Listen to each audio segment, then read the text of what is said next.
देखिए दोस्तों, अखिलेश एजुकेशन में आप सभी का स्वागत है।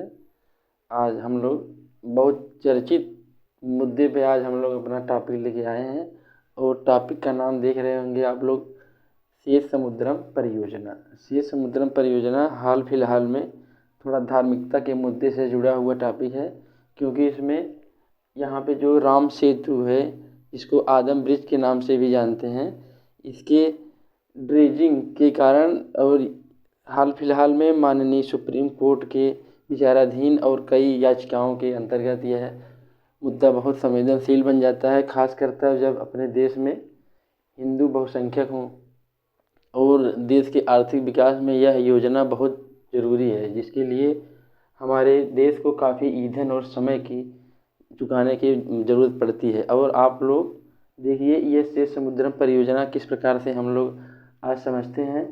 तो पहले देखिए, चलते हैं कि यहाँ पे जो दिया गया है, जो भारत का मानचित्र और श्रीलंका का मानचित्र। तो जहाज़ें किस प्रकार से आवागमन की रूट पे जाती थी। तो पहले जहाज़ें, ये हमारा होता है पूर्वी तट, सॉरी, ये हमारे देश का है पश्चिमी तट, पश्चिमी तट, और ये हुआ पूर्वी तट। ध्यान दीजिएगा। अब यहाँ पे है बंगाल की खाड़ी, बंगाल की खाड़ी। तो देखिए, पहले जहाज़ें जो यहाँ पे है, कांडला है, यहाँ पे कांडला बंदरगाह, कांडला बंदरगाह है। यहाँ कच्छ की खाड़ी है, यहाँ खंभात की खाड़ी है, यहाँ पे मुंबई है। मुंबई से थोड़ा दक्षिण में एकदम नज़दीक, मुंबई के भार को कम करने के लिए यहाँ पे जवाहरलाल नेहरू पोर्ट बनाया गया है, जिसको JNPT कहते हैं। उसके नीचे मंगलोर है, फिर नीचे यहाँ पे कोच्चि है, कोच्चि, और यहाँ पे मंगलोर है, और यहाँ पे मुंबई है। ध्यान से देखिएगा। और आगे आते हैं, ये हो गए पश्चिमी तट के बंदरगाह। यहाँ पे थूथुक्कुडी है, जो चेन्नई में है, थूथुक्कुडी नाम है इसका। और यहाँ पे चेन्नई है, उसके ऊपर एन्नूर है, जिसको कहेंगे उत्तर दिशा में है। आगे विशाखापट्टनम है, फिर आगे पारादीप है, फिर और आगे जाएंगे तो वहाँ पे मिलेगा हल्दिया, हल्दिया। फिर आगे है नदी मार्ग के अंदर जाने पर कोलकाता बंदरगाह में। तो देखिए, इन बंदरगाहों को हमें क्यों लिखना पड़ा। अब ध्यान से देखिए, इन बंदरगाहों को हमें इसलिए लिखना पड़ा कि पहले जहाज़ें जो हमारी पश्चिमी तट से पूर्वी तट पे जाती थी, किस प्रकार से जाती थी। तो ये मार्ग ये था, प्रचलित मार्ग जो था, श्रीलंका का चक्कर काटते हुए इस प्रकार से जाती थी। अब जब श्रीलंका का चक्कर काटते हुए जाती थी, तो हमें काफ़ी सारा ईंधन और काफ़ी सारे समय को गंवाना पड़ता था। अब उसके लिए क्या हुआ, तो जब ब्रिटिश हमारे यहाँ शासन कर रहे थे, तो एक ब्रिटिश थे, उनका नाम था AD टेलर। उनका नाम था AD टेलर। AD टेलर एक ब्रिटिश, आप उनको ब्रिटिश अर्थशास्त्री कह सकते हैं। तो ये 1860 में एक परिकल्पना दिए थे। परिकल्पना ये दिए थे कि अगर यहाँ पे श्रीलंका और भारत के बीच में एक स्वेज नहर की तर्ज पर, नाम देखिएगा, स्वेज नहर की तर्ज पे एक कृत्रिम चैनल अगर बना दिया जाए, तो उससे ये फ़ायदा होगा कि जो इतना जहाँ चक्कर लगा के जाते थे पूर्वी तट पे, पश्चिमी या पूर्वी से पश्चिमी पे आने पे, जो समय और ईंधन की खपत होती थी, उससे बचत होगी।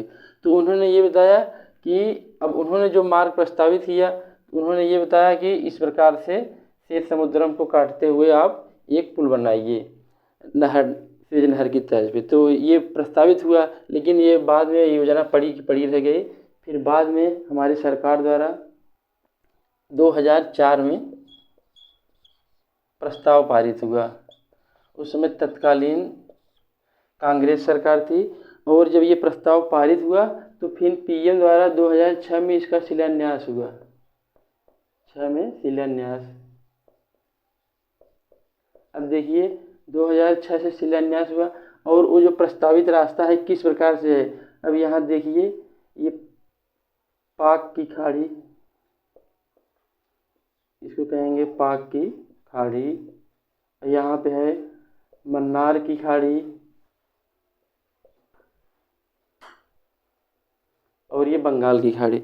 अब ये करेगा क्या कि मन्नार की खाड़ी को बंगाल की खाड़ी से जोड़ देगा। और जोड़ने का रास्ता क्या होगा, देखिए ये जो श्रीलंका की तरफ है ये जो बिंदु, इसको द्वीप, इसका नाम है धनुषकोडी। क्या नाम है, धनुषकोडी। और यहाँ पे जो द्वीप है इसका नाम है रामेश्वरम द्वीप, रामेश्वरम द्वीप। तो जो ये मार्ग प्रचलित बनाया गया है, प्रस्तावित है, जिसको कहेंगे आप लोग, जो ये प्रस्तावित मार्ग है ये इस प्रकार से है, इस प्रकार से जाएगा, मन्नार की खाड़ी को बंगाल की खाड़ी से जोड़ देगा और इसकी जो लंबाई होगी 167.22 किलोमीटर होगी। अब देखिए 167.22 किलोमीटर इसकी लंबाई है। अब इससे फ़ायदा क्या होगा कि एडम सेतु यहाँ पे बीच में आ रहा है। देखिए ये जो लाल हम बना रहे हैं मार्कर से, यहाँ पे है जो श्री रामचंद्र जी भारत से श्रीलंका गए थे पुल बनाकर। अब ये यहाँ पे थोड़ा उथला हुआ भाग है जिसको अलग अलग धर्म वाले अलग अलग नाम देते। हिंदू धर्म वाले इसको राम सेतु कहते हैं और धर्म वाले राम एडम ब्रिज कहते हैं, आदम पुल। तो इस प्रकार से है। अब ये मन्नार की खाड़ी को बंगाल की खाड़ी से जोड़ेगा। अब यहाँ पे देखिए भारत की तरह अंतिम बिंदु है रामेश्वरम, बीच में आगे पंबन द्वीप करके है, आगे धनुषकोडी है। तो यही रास्ता जो है बीच का, ये रास्ता जो बनाया जाएगा 167.22 किलोमीटर का। तो ये बीच में जो ड्रेजिंग करना है, ये राम सेतु बना है वो 89 किलोमीटर का है। ड्रेजिंग इसको करना पड़ेगा, मतलब इसकी गहराई बढ़ानी पड़ेगी काफ़ी, जिसको हिंदी में कहते हैं निकर्षण। क्या कहते हैं, निकर्षण। अब इसको ड्रेजिंग करने के बाद ये क्या होगा कि इसको गहरा बनाया जाएगा, ये काफ़ी उछला हुआ भाग है। तो राम सेतु का यहाँ पे 55 किलोमीटर जाएगा, राम सेतु का 55 किलोमीटर मार्ग जाएगा और बाकी पाक जल संधि का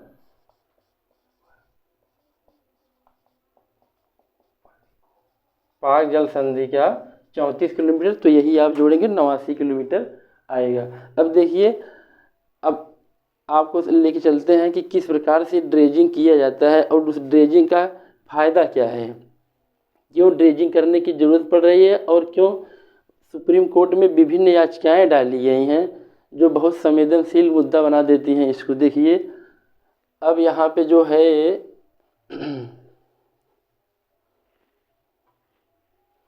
जो 89 किलोमीटर ड्रेजिंग करना है, जिसको कहेंगे निकर्षण करना है, अंग्रेजी में इसको कहेंगे ड्रेजिंग। ड्रेजिंग आप लोग जानते होंगे कि किसी चीज़ को गहरा करना। अब जैसे यहाँ पे जो उथला हुआ पुल है उसको गहरा करेंगे। अब ये 89 किलोमीटर में 55 किलोमीटर अपना जो है राम सेतु का भाग आ जाता है और बाकी बचा 34 किलोमीटर पाक जल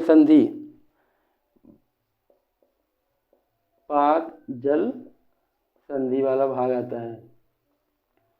अब यही चीज़ जहाज़ों को आने जाने के लिए दिक्कत होती है। अब इसमें करना क्या है, ये जो ड्रेजिंग की जाएगी, इस ड्रेजिंग में जो 55 किलोमीटर राम सेतु का है और 34 किलोमीटर पाक जल संधि का, तो ड्रेजिंग कितना किया जाएगा, 300 मीटर लंबाई में होगी, 300 मीटर चौड़ाई में। इसकी चौड़ाई कितनी होगी, 300 मीटर और गहराई होगी 12 मीटर गहराई। अब कहेंगे इसको क्यों ज़रूरत पड़ी। अब इसकी ज़रूरत इसलिए पड़ी, अगर इतनी लंबाई और इतनी गहराई और चौड़ाई नहीं होगी तो जो भारी जहाज़ें हैं नहीं जा पाएंगे, क्योंकि उनको तैरने के लिए उतने घनत्व की ज़रूरत पड़ेगी। अब उस घनत्व के जाने के लिए कितनी, अब जो ये गहराई बनी है, इस गहराई में उस जो जहाज़ जाएगी उसकी स्पीड क्या होगी, तो उसकी स्पीड देखिए 8 नॉट प्रति घंटा स्पीड होगी। ध्यान दीजिएगा, जो जहाज़ें इधर से गुजरेंगी 8 नॉट प्रति घंटा स्पीड होगी। और ख़ास ध्यान ये देना है कि तेल वाले जहाज़, तेल से लदे जहाज़ को जाने की अनुमति नहीं दी जाएगी। इसलिए नहीं दी जाएगी क्योंकि ये दो पड़ोसी देश हैं आपस में, और दोनों का जो ये है बहुत पर्यावरण संवेदनशील क्षेत्र है। क्योंकि यहाँ पे कई बार अब ये जो बनाया गया है कृत्रिम है, और यहाँ पे अगर भारी जहाज़ें जाएंगे, हो सकता है अगर यहाँ रिसाव हो गया तो यहाँ पे जो समुद्री जीव हैं और बगल में दोनों तटीय इलाके हैं, तो यहाँ पे मत्स्य संपदाओं को काफ़ी नुकसान उठाना पड़ेगा। और जो जहाज़ें जाएंगी तो 9 जहाज़ प्रतिदिन जाने की क्षमता होगी, 9 जहाज़ प्रतिदिन। ध्यान दीजिएगा, 89 किलोमीटर ये यहाँ पे ड्रेजिंग की जाएगी। 89 किलोमीटर में 54 किलोमीटर आदम ब्रिज होगा जिसको राम सेतु कहेंगे, और 34 किलोमीटर पाक जलसंधि से, और कितना होगा 300 मीटर चौड़ाई में और 12 मीटर गहराई में होगी। और जहाज़ जो जाएगी उसकी स्पीड क्या होगी, 8 नॉट प्रति घंटा। अब नॉट ये होता है, ये समुद्री मील नापने की इकाई है जो। और तेल से लदे जहाज़ों को जाने की अनुमति, तेल से लदे जहाज़ों को जाने की अनुमति नहीं होगी। और जो जहाज़ जाएंगे क्षमता कितनी होगी, 9 जहाज़ प्रतिदिन।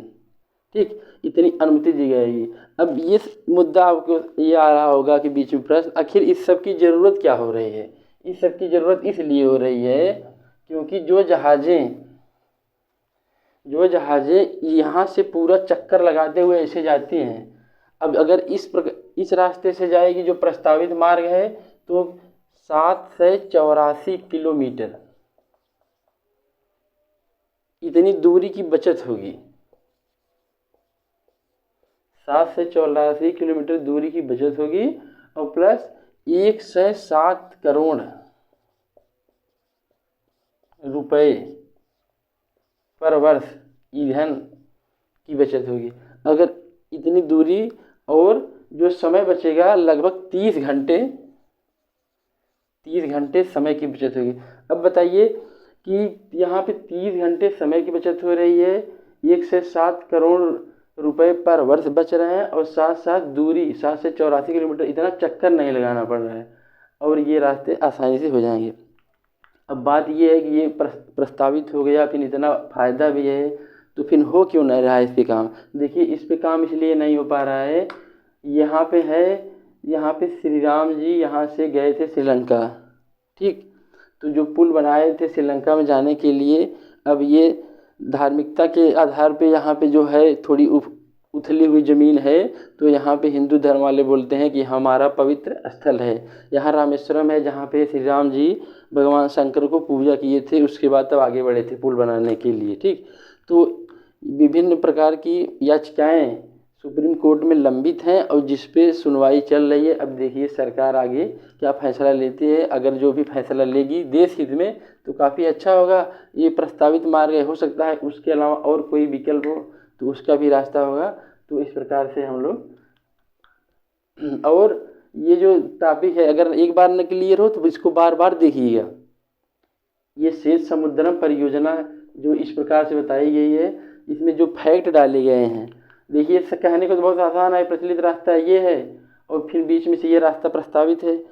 तो जो फैक्ट डाले गए हैं उस पर फैक्ट पे ध्यान दीजिएगा, कहाँ से कितनी दूरी कम हो रही है, कहाँ पे कितनी दूरी है, कहाँ बचत हो रहा है, कौन कौन से द्वीप हैं, कहाँ से जाएगी फिर, और ये पश्चिमी से पूर्वी तट पे जाने के लिए कौन कौन से बंदरगाह पर से जाना पड़ता है। अब देखिए अब आगे अथॉरिटी क्या बनाई गई है, इन सबको करने के लिए अथॉरिटी क्या बनाई गई है, तो श्वेत समुद्रम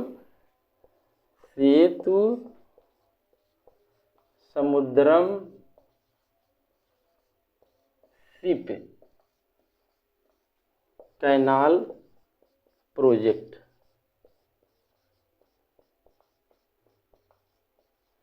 इसको अंग्रेजी में SSCP के नाम से कहा गया है। अब ये इसको बनाने के लिए एक प्राधिकरण का गठन किया गया है। इस प्राधिकरण का नाम है सेतु समुद्रम कॉर्पोरेशन लिमिटेड। सेतु समुद्रम कॉरपोरेशन लिमिटेड, जिसको अंग्रेजी में क्या कहेंगे, एचसीएल। क्या कहेंगे, एचसीएल। अब ये परियोजना है, इसके लिए ये कॉरपोरेशन बनाया गया है और इसका नोडल क्या है, थूथुकुडी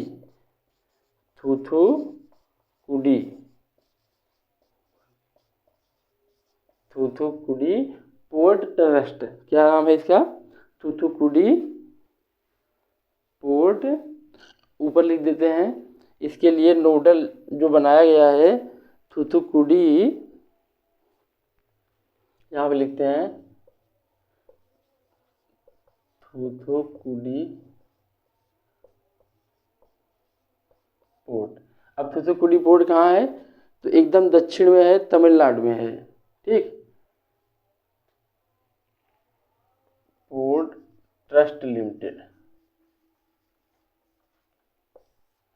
है कहाँ, तमिलनाडु में एकदम दक्षिणी छोर पे है। और देखिए ध्यान दीजिएगा, यहाँ यही थूथुकुडी से इधर पश्चिमी तट होता है और थूथुकुडी से इधर पूर्वी तट होता है। तो इस प्रकार से इसको बनाने वाली एजेंसियां कौन कौन से हैं, इसको ध्यान दीजिएगा। और यहाँ पे कौन कौन से विभिन्न प्रकार के जो फैक्ट हैं उसको ध्यान दीजिएगा। एक बार फिर बता देते हैं कि प्रोजेक्ट श्वेत समुद्रम शिप कैनाल प्रोजेक्ट SSCP नाम है, और श्वेत समुद्रम कॉरपोरेशन लिमिटेड, ये कॉरपोरेशन लिमिटेड बनाई गई है SCL, और इसका नोडल कौन है, थूथुकुडी पोर्ट ट्रस्ट लिमिटेड, जो कहाँ है, तमिलनाडु में। ठीक दोस्तों, तो इस प्रकार से हम लोग अपने टॉपिक को यहीं विराम देते हैं, और यह टॉपिक बार बार देखिएगा, जो आपको काफ़ी सहायता करेगा विभिन्न परीक्षाओं के लिए। देखिए दोस्तों, ये जो टॉपिक समझाया गया है ये छोटी परीक्षाओं से लेके बड़ी परीक्षाओं के लिए बहुत लाभदायक है, क्योंकि देखिए ये एक परियोजना एक तो लंबित है, और दूसरी चीज़ ये इससे भारत के आर्थिक फ़ायदे हैं, भारत के साथ साथ पर्यावरणीय मुद्दे भी इससे जुड़े हैं। तो आप लोग ध्यान से इस टॉपिक को बार बार देखिएगा, और इस टॉपिक में जो विभिन्न प्रकार के लिमिटेड कॉरपोरेशन बताया गया है, सन बताया गया है, यह परियोजना कब परिकल्पित की गई, कब प्रस्तावित की गई, भारत सरकार इस पर कब शिलान्यास हुआ, और कौन कौन से बंदरगाह और कौन सा नोडल है, तो इसको बार बार देखेंगे और काफ़ी लोगों तक शेयर करिए और सब्सक्राइब करवाइए। ठीक है, नमस्कार।